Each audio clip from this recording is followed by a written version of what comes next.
So let's get into some of the Tony Robbins stuff. The real Tony Robbins stuff. Well, you've been a huge influence. You've been an influence on me, but you've been an influence on many. I've told you privately, many of my family members, and helping my brother-in-law get through back pain and a whole bunch of stuff. But what do you think most people are sort of stuck on first? Like, what do you find generally when people come to your shows, or when they reach out to you or say hi to you at the mall? What is like the first thing that most people seem to be hung up on before they can start moving forward in life? I think most people have had dreams and goals in their life, and they've had, obviously, as all of us have, plenty of disappointments because, you want to make God laugh, tell her your plans. Yeah, right? Exactly. But if the person that persists and keeps going can eventually break through. Like all the studies show that pessimists are much more accurate about their performance than optimists, much more accurate. But optimists are much more successful because they overvalue. They think they did better than they did, so they're willing to try it again. Right. They believe it'll happen. And that persistence is what makes things work. So I think the thing that stops people, whether it's in their relationship or whether it's their business or their career or their body, is the disappointments of the past. And so what really shows up is fear. The fear of failure, the fear of success, the fear of rejection, the fear of the unknown. There's so many fears, but they all come down to two fears that everybody has. We're all afraid we're not enough in some context. Not rich enough, smart enough, young enough, old enough, wise enough, funny enough, whatever it is, attractive enough.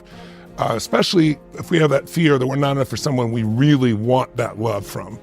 And the deepest fear is that if I'm not enough, I won't be loved. And love is the oxygen of life. I know it sounds corny, but if a baby is born and you don't give them physical love, they get what's called failure to thrive syndrome. They actually physically die. Yeah. Love is our evolutionary advantage. It's what makes us survive. And so I look at most people, and most people have so much fear still because of so many disappointments that they're afraid to get their hopes up. Of course, if you don't get your hopes up, if you don't commit to something, if you don't give your all every time because you're afraid of failing, you're not going to follow through. So I think it's fear that stops people in any area, but also what happens is you start to form a limiting identity. And this is the thing I hope that your listeners or viewers will really consider. I believe the strongest force in anybody's personality, in the human personality, is the need to stay consistent with how you've defined yourself. We all have an identity for ourselves. So you'll hear people say something like, is there a difference between somebody who feels depressed and somebody who is clinically depressed? Well, yes, once you have the title clinically depressed, you can go to one of those people, and do you think clinically depressed people have happy moments? You think they do? I'm going to guess not really. They Yeah, can't they get have happy there. moments, but if you catch them when they're going, I'm not really Yeah. happy, it just looks like I'm happy. Yeah. Because our need to meet that definition, if you don't know who you are, you can't make a decision.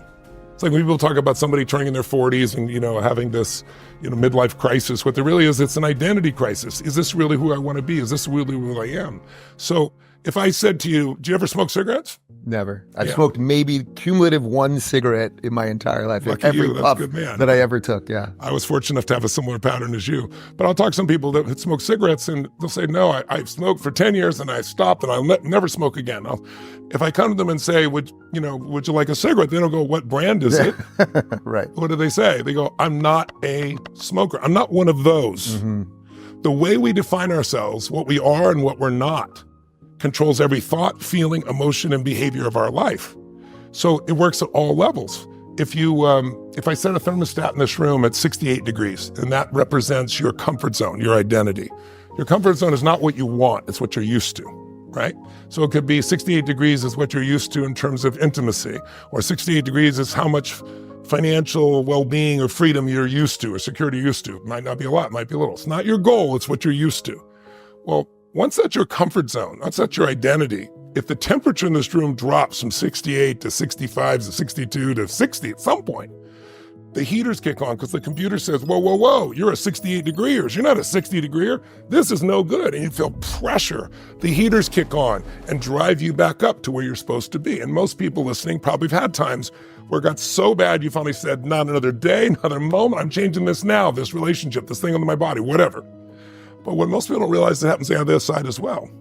If you're a 68 degreeer and you start doing better than you expect, you get momentum, you start to crush it, you start to go 80 degrees, 90, 98 degrees. Suddenly the computer inside goes, what the hell are you doing? You're not a 98 degreer, you're a 68 degreer. Right. And then the first thing happens, the heaters stop, you lose your drive. And then if that's not enough, the air conditioners kick on to help you sabotage to get right back down to where you think you deserve to be. So is it a constant battle, do you think, between those two things, not running too cool and not burning too hot, that even for someone like you that's sort of a master at this, you have to play within that to some extent? Well, you have to keep expanding your identity. Yeah. Otherwise you get stuck. When people say they're stuck, it's because they're only using a part of their capacity, a part of their brain. So what I like to look at is, how do you expand your identity? You do things that violate your old identity. That's why I do a firewalker. We took people skydiving. Yeah. It's like, if I get myself to do that thing I once thought was difficult or impossible, my brain goes, then what else can I really do that seemed to be difficult or impossible? For me, I remember when I was 16 years old, just about turned 17, and I had 4 different fathers, and my mom was a volatile person, great human being, but when she mixed prescription drugs with alcohol, it was pretty painful and disastrous. So I remember she kicked out another one of my fathers, and then she decided one night that Christmas Eve that I was on my father's side, and so she kicked me out. My dad went back to Chicago on his own. He didn't know I got kicked out. And she got my 1960 Volkswagen out at $40 a week, but I was working as a janitor, so I took buses to a place in Pasadena, California, San Marino, and I would work on these 2 banks in the middle of the night, still in high school, because I wasn't paid by the hours, paid by results. I could do 2 banks, I get paid well, come back home, get up on 3 or 4 hours sleep, and go to school. Well, I would take buses. Well, one night I finished at 2 in the morning, and I go out and I'm waiting for the bus on this main avenue, and it's 2 in the morning, there's no cars, and I'm waiting, and 2:15 and 2:30, and right around 2:30, somewhere in that range, a car drives by, rolls down his window, goes, "Hey buddy, didn't you know there's a bus strike?" And I'm like, "A bus strike?" You've been working hard. I'm working my guts. I don't have anybody I can call. I don't have anybody who can pick me up. Everything got stuff, and I'm about 16, 17 miles from home. So I ran. True story, Dave. Wow. I ran. But the way I ran was, I didn't know what I was doing at the time. I'd read a book called The Magic of Believing by Claude M. Bristol, this old book.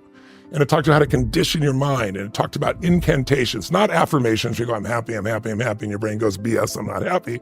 But where you use your body, your voice, everything until your whole nervous system believes it and experiences it. So I started doing these really simple ones. First, I was angry. I'm going to show her. It was all about anger with my mom. But you only can run on anger so long. Right. You run out of fuel. How many miles does that take? That probably lasts a mile. Yeah. And then I started going, every day and every way I'm getting stronger and stronger. Every day and every way and I would do these incantations out loud while I was running. I ran 16 miles. I'd never run 3 miles in my life. I was beat up, as you might imagine, completely. I had shin splints and everything else. But I found a part of myself that I still use to this day. I found this identity that will not stop, that will find the way, that will push through. And we all have it, but it usually takes something really intense to bring it out. That's why, people don't want problems. I always tell people the biggest problem people have is that they think they're not supposed to have any. Mm-hmm. But problems call forth in us if we don't give up. They cause us to grow. In the end, You've accomplished enormous number of things in your life. You and I both, many people have, we both have. But it's like, what you get will never make you happy. Yeah. Who you become will make you very happy or very sad. And that's an identity. And if you can find an identity, and by the way, that's what everybody sells in a product. Nike sells, you're an action person, just do it. Those shoes have nothing to do with it. They're just selling you on a feeling and linking it to their product. But when you really do that to yourself, when you really expand your identity, your life changes completely. And what used to be hard to do is easy. How often do you fall out of that flow? Do I have days where I'm frustrated or pissed off or overwhelmed? Of course, but I don't stay there. I mean, I would stay there for, a month before or weeks before or hours before. Now, like I have a 180 second rule, it's like, I got 3 minutes to get my shit together and change that thing. And I've done it so often, it's like a muscle. It's not like I'm so great. It's just you use the muscle over and again, it gets strong. Once it's strong, you tend to use it. So it's not very often. It takes, if something really knocks me off my game, I go, a worthy opponent. I finally got a worthy opponent. It's been a long time since something's knocked me off my game, but. Is that usually a personal thing for you, or is it a professional thing for you? Like what sort of hits you harder? Well, I think for everybody, personal is probably more than professional when it happens, but I'm pretty blessed in that area at this stage. I mean, if I went back 10, 15, 20 years, it'd be different, but my wife and I have been together 25 years. I mean, I love her more than I could ever describe in words. I love her more today than I first met her. And my kids, my family, I mean, that's my dear friends. I have what I call chosen family, people that are my dear, dear friends. And we know we have some mutual people that Yeah. we really care about together. So to me, life is about relationships. If the quality of relationships is extraordinary, your relationship with whatever you believe, the universe, your creator, your relationship with yourself, your relationship with your loved ones, your relationship with those that you want to serve, if those are strong, it's pretty hard not to have a great quality of life.